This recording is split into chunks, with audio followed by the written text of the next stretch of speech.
साले मुसलमानों को काट दो, क्योंकि ना घर में तो लेकर के मारो जाए कि यहाँ पे जो मुसलमान रह रहे हैं उनका बिल्कुल पत्ता साफ कर दिया। लेकिन जो कट्टरपंथी, जो जिहादी, जो आतंकवादी की सोच के यहाँ मुस्लिम मुल्ले, मौलवी, जिहादी जो भी रहते हैं।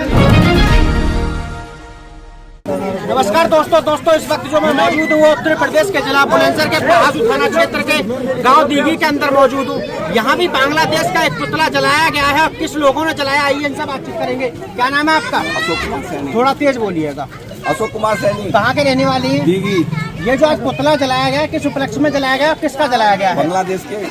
बांग्लादेश का जलाया गया है। बांग्लादेश का। किस लिए जलाया गया है ये? क्योंकि वो हिंदुओं के खिलाफ अत्याचार किया है, इसलिए हिंदुओं पर अत्याचार किया जा रहा है। तो ये आपके द्वारा जलाया गया और भी कोई शामिल है? सभी लोगों ने जलाया, सभी लोग शामिल और भी जला रहे हैं, और भी जला रहे हैं। और भी जला रहे हैं। हिंदू तो हिंदुओं में ये मौजूद तरह अत्याचार कर रहे हैं, कई चीज में कर रहे हैं। जैसे मुसलमान हिंदुओं पे बांग्लादेश में अत्याचार हो रहा है, इसके मामले में क्या कहेंगे?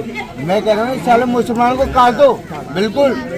सरकार से क्या कहेंगे इस मामले में? मैं तो बिल्कुल कह रहा हूँ, सरकार तो उनकी ये मुसलमान जो फायदा उठा रहे हैं, कौन उठा रहा है? कौन तो उठा रहे हैं? कौन उठा रहे हैं?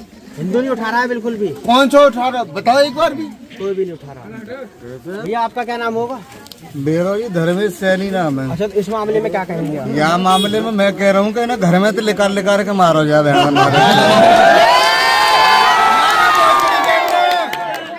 के लोगों को घर में तो लेकर के जय श्री राम।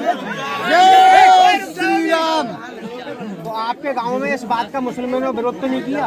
कौन मुसलमान हमारे घर में कम तो राम राम करके और क्या करेंगे वो? ये मरेंगे बहन के भोसड़े।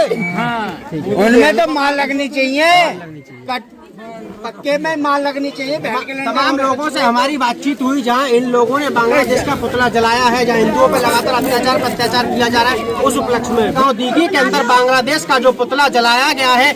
आइए एक दो जरिए से बातचीत करेंगे। भैया क्या नाम होगा आपका? मेरा नाम दीपक गुप्ता है। आज जो बांग्लादेश का पुतला जलाया गया है, तमाम लोग आप इसमें सहयोग किया है आपने? हाँ, बिल्कुल करा है। तो जैसे अत्याचार पे लगातार हिंदुओं हाँ, पे हो रहा है, इस हिंदुओं पे मामले जो में बांग्लादेश में अत्याचार हो रहा है वो बहुत गलत हो रहा है, बहुत गलत हो रहा है। हाँ, तो इस मामले में सरकार से क्या कहना होगा? सरकार से ये गुजारिश है कि यहाँ पे जो मुसलमान रह रहे हैं उनका बिल्कुल पत्ता साफ कर दिया। पत्ता साफ कर दिया। बिल्कुल। जैसे जो बांग्लादेशी भी रह रहे हैं, हाँ, बिल्कुल उनको भगाया जाए और अपने हिंदुओं को, भाइयों को अपने देश में बुलाया जाए। इसी मामले में पुतला जलाया है बिल्कुल इसी मामले में।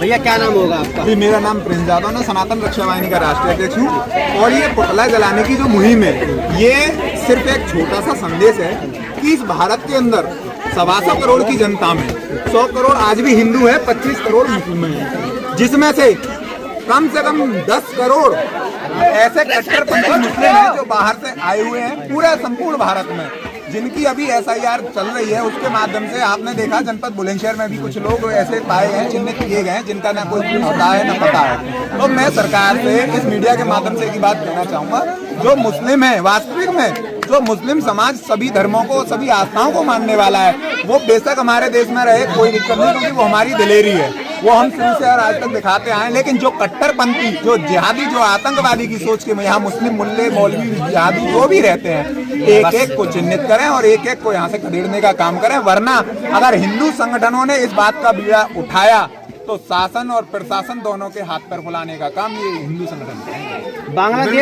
बांग्लादेश में जैसे हिंदुओं का अत्याचार हुआ, उस मामले में योगी जी तो बोले, लेकिन अन्य पार्टी कोई भी नहीं बोली है। योगी जी का कहना है जो राष्ट्र प्रेमी है और राष्ट्रभक्त हैं, उनका सपोर्ट चाहिए उन्हें और आशीर्वाद चाहिए और वोट चाहिए, और इसी उससे आज वो प्रदेश के दूसरे और सबसे देश के प्रसिद्ध मुख्यमंत्रियों में एक हैं। अन्य पार्टी के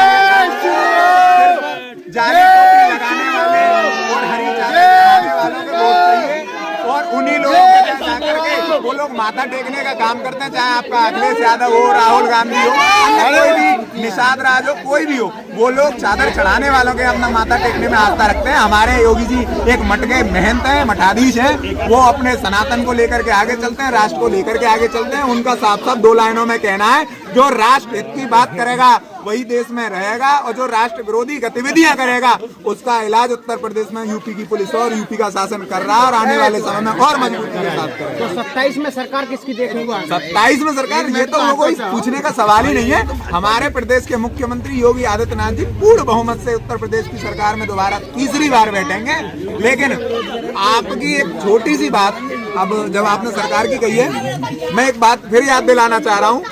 सरकार 2014 में पहली बार बनी थी तो गौवंशों को लेकर के और लव जिहाद को लेकर के मुद्दा आई थी कि हम इन दोनों विषयों पर, दोनों पर कानून बना करके कानून पारित करेंगे।